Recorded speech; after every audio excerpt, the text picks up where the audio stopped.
Imagina a la mujer perfecta, bella, elegante, pero con una mirada poderosa. Mientras más la ves a los ojos, te das cuenta que no te ve como ser humano, sino como un perro.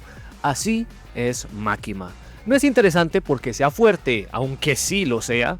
Lo es porque te hace creer que eres libre cuando ya estás de rodillas. Es una figura compleja que representa una de las formas más inquietantes de poder, el control. En este análisis vamos a ver su rol en Chainsaw Man, su influencia devastadora en Denji, sus símbolos visuales, sus poderes rotos y lo más importante, su contradicción interna. Porque Máquina no solo quiere dominar el mundo, ella quiere algo más humano, algo que no puede controlar. Este video contiene spoilers del manga y sin más, prepárate para desmontar capa por capa la mente más retorcida del anime moderno. Bienvenidos a Shonen Reviews y hoy te traigo un análisis de Máquina. Empezamos. Máquina como figura de poder. Máquina no necesita levantar la voz. Desde el primer momento que aparece en Chainsaw Man, todo en ella comunica autoridad.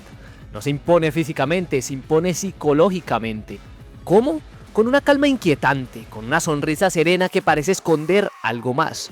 Ella no te grita para controlarte, te da exactamente lo que quieres y cuando lo tienes, ya no puedes vivir sin ella. A Denji lo encuentra en su punto más bajo y le ofrece justo lo que nunca tuvo: comida caliente, un techo, un propósito, pero Máquina no da regalos, ella invierte y Denji en sus ojos es como un perro callejero, le da lo justo para que mueva la cola, lo domestica con gestos mínimos, con mermelada, con palabras suaves y lo condiciona para que asocie obediencia con amor. Mi abuelo tenía razón, todas mienten. Este no es solo un comportamiento manipulador, es una alegoría del poder. Máquina representa el tipo de control que no necesita violencia física porque ya está operando a nivel emocional. El tipo de poder que te hace pensar que elegiste ser dominado, y eso es lo más escalofriante. Su relación con Denji es la columna vertebral de su construcción narrativa. Ella se convierte en su figura materna, su jefa, su guía, su diosa, todo en uno, y al hacerlo destruye su identidad, símbolos y estética. Uno de los elementos más inquietantes de Máquina está justo en su mirada. Visualmente sus ojos generan incomodidad, son estáticos, mecánicos, como si estuviese por encima de todo, porque así es como ella se ve, superior, su mirada te reduce. La simbología de estos ojos tiene raíces profundas. En el budismo, los círculos concéntricos se asocian con el ojo del infierno, que todo lo ve, que observa el sufrimiento sin intervenir. También evocan imágenes de control mental y manipulación, presentes en múltiples obras de ficción. Por ejemplo, los ojos de Rinnegan en Naruto, y no es casualidad. Fujimoto ha citado como inspiración directa personajes como Gendo Ikari de Neon Genesis Evangelion, donde toma ese control absoluto y el uso de otros como pieza de ajedrez. Y no voy a hablar de Evangelion porque ni yo lo entendí. Su diseño completo refuerza su ambigüedad, el peinado perfectamente trenzado, la postura recta, la ropa formal, todo grita control. Fujimoto crea con Máquina un personaje que trasciende lo estético, es una declaración de intenciones, todo en su presencia visual es una extensión de su poder, incluso sin hablar, Máquina ya domina la escena. Poderes y habilidades. Máquina no solo es temida por su presencia o su mirada, es temida porque su poder es absurdo. Y lo peor, ni siquiera lo usa todo el tiempo, no lo necesita, basta con saber que lo tiene para que el mundo entero se mantenga en su sitio. Uno de los poderes más rotos de Máquina es el control absoluto, puede manipular a cualquier ser vivo que ella perciba inferior. Cuando digo todo, es todo. De hecho, ella controla insectos, ratas, pájaros, personas, demonios, todo lo que te puedas imaginar. Y sí, esto le permite ver casi todo el mundo a través de ellos, siendo prácticamente un ser omnipresente. Y mientras estén bajo ese estado de control, no recuerdan nada. Pero, ¿y si no lo considera inferior? Pues si ella logra ganar una pelea contra ese ser, podría ser capaz de controlarlo. No se trata solo de poder físico, sino de someter, doblegar y reconfigurar el valor de otro. Eso nos lleva al caso de Reze. Ella nunca tuvo oportunidad. Máquina pelea sucio, la neutralizó antes de que siquiera pudiera transformarse, y así con decenas de casos más. Nadie la desafía porque ya saben el resultado. Pero su poder va más allá. Ella también es una estratega. Ella puede hacer que alguien bajo su control firme un contrato con un demonio y que todos los beneficios le lleguen a ella. Herramientas que ni siquiera saben que están siendo explotadas. Y no solo lo hace con individuos, lo hace con instituciones enteras. El gobierno japonés está completamente subordinado a ella. Cuando alguien intenta matarla, no muere. ¿Por qué? Porque cada vez que recibe daño fatal, lo paga otro. Ella firmó un contrato donde su muerte se transfiere al pueblo japonés, así que cuando el gobierno de los Estados Unidos hace un contrato con el demonio de las armas, donde da un año de la vida de cada ciudadano para matar a Makima, estos fallan. Cada bala que le entra es una vida menos entre civiles. No sangra, revive, intacta, inhumana. Sumando a eso, Makima posee una fuerza brutal. Puede aplastar enemigos con un simple gesto, dispara ondas de choques invisibles, ¡bang! Elimina escuadrones enteros sin moverse. Además, no necesariamente necesita estar presente. Si conoce tu nombre, puede destruirte desde kilómetros de distancia con solo un rezo. Y lo más aterrador, todo esto lo hace desde la legalidad. No actúa como criminal, sino como figura de poder estatal. No destruye el orden, ella es el orden. La tragedia de Denji. Todo el plan de Makima gira alrededor de un solo objetivo: doblegar a Denji. Primero, le deja conocer a Reze, deja que se enamore y lo deja soñar con una vida distinta, y justo cuando él empieza a imaginar un futuro, Makima interviene, la elimina, no directamente frente a él, pero lo suficiente para que sienta el abandono, como si nunca hubiera sido amado de verdad, como si el mundo confirmara que está destinado a perder. Luego tenemos a Aki, no como un simple compañero, sino como un hermano. Makima fortalece ese lazo para luego convertir a Aki en el demonio de las armas. ¿Y qué hace? Ordena que luche contra Denji, aún sabiendo que Denji saldría victorioso, obligándolo así indirectamente a matarlo. Es uno de los momentos más brutales del manga, no por la violencia, sino por la carga emocional. Denji no solo mata a un demonio, mata a su mejor amigo. Después de que Denji pierde a Aki, queda totalmente roto, no entiende qué está bien, qué está mal, ni qué hacer con tanto dolor. Y es justo ahí, cuando está en el fondo vulnerable, cuando Makima se le acerca, no como enemiga, sino como salvadora. Le dice que le quiere cumplir su deseo, cualquier cosa que quiera. Y Denji, sin rumbo, le responde lo más triste que alguien pueda decir, que ella no quiere pensar por su cuenta nunca más, que quiere que ella piense por él, que decida todo, que él solo obedecerá.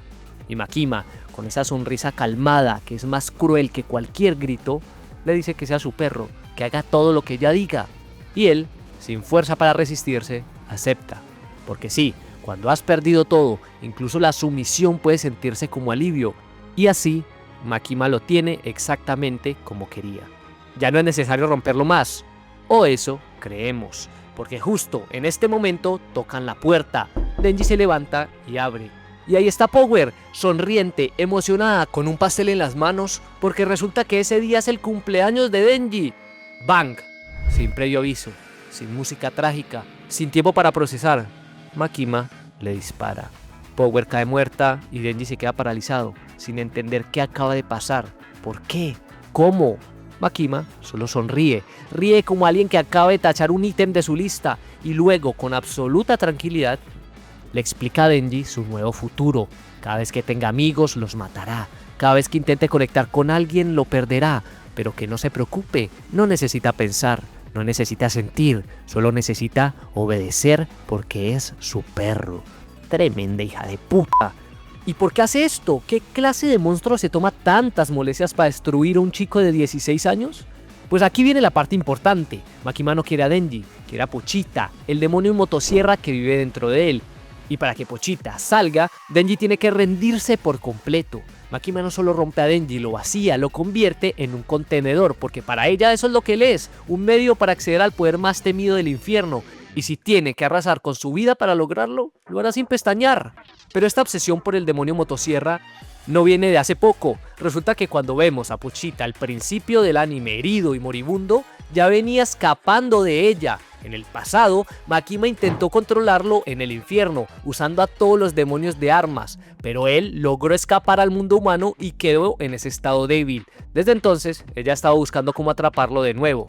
Todo lo que le hace a Denji es para lograrlo. Makima versus Pochita.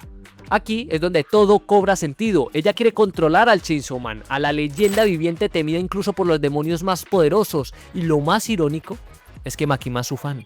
Sí, así como lo oyes, lo admira, no como enemigo, sino como símbolo, porque Chainsaw Man no solo mata, borra de la existencia todo lo que devora.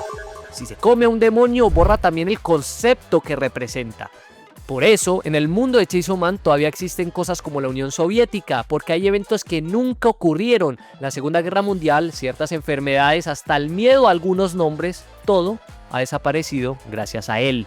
Y aquí viene lo más enfermo. Makima no quiere el poder para sí misma, o bueno, eso es lo que ella dice. Quiere usarlo para mejorar el mundo. Su plan es eliminar a los demonios más temidos como la muerte, la guerra y el hambre. Así nadie volverá a sufrir, nadie volverá a tener miedo, pero todo será bajo sus reglas, bajo su orden. Makima quiere un mundo feliz, a su manera, sin caos, sin libre albedrío. Un mundo donde nadie sufre porque nadie decide. Y en ese paraíso artificial, el demonio motosierra sería su herramienta divina. ¿Pero eso es realmente lo que quiere? Contradicciones internas. Makima parece invencible, intocable, pero en su núcleo hay algo profundamente humano, algo que contradice toda su fachada de poder. Makima quiere ser amada, no por cualquiera, no por los humanos a los que controla como insectos. Ella quiere una conexión real, una relación de igualdad, algo que no puede tener, porque en su visión todos los demás están por debajo de ella, todos menos uno, el Chainsaw Man. Y ahí está el corazón de su tragedia. Lo que realmente desea no es un mundo perfecto, lo que desea es una conexión, alguien que esté a su nivel, que la vea, que la entienda, que no sea su subordinado. Pero como no sabe concebir la igualdad, solo sabe buscar eso a través del control. Por eso manipula, porque no sabe otra forma, porque el control es un lenguaje emocional. Y eso hace que su mayor deseo, ser amada, sea también su mayor condena. Cada paso que parece acercarse la aleja más de los demás. Makima no es simplemente una villana, es una figura trágica, una diosa sola en su pedestal, porque lo que más necesita, una relación verdadera, es justo lo que su forma de ser hace imposible. Ella quiere amor sin vulnerabilidad, compañía sin igualdad, seguridad sin libertad, y eso simplemente no existe. Conclusión. Makima es un personaje fascinante, no solo por lo que hace, sino por lo que representa. No es una villana tradicional, es un reflejo retorcido de algo muy humano, la necesidad de controlar cuando no sabes cómo amar. La hipocresía es definitivamente intencional. Makima era un mal necesario a sus ojos, intentando hacer el mundo un lugar mejor a su manera de controlar todo, pero seguía usándolo como excusa para unirse con Pochita y en última instancia encontrar compañía. Y por eso es tan memorable, porque no puedes odiarla sin entenderla, porque su monstruosidad está construida sobre una necesidad muy humana, no estar sola, y eso es lo más perturbador, porque puede que no seamos tan distintos. Al final, no fue la fuerza lo que la derrotó, fue el amor, un amor genuino, desinteresado, sin control, el que Denji aprendió gracias a Pochita, el que Power despertó en él, el que ella nunca pudo tener. Makima no fue vencida por un enemigo más fuerte, fue vencida por lo único que nunca pudo controlar. Si te gustó este análisis, dale like, suscríbete y nos vemos en un próximo video. Gracias por quedarte hasta el final.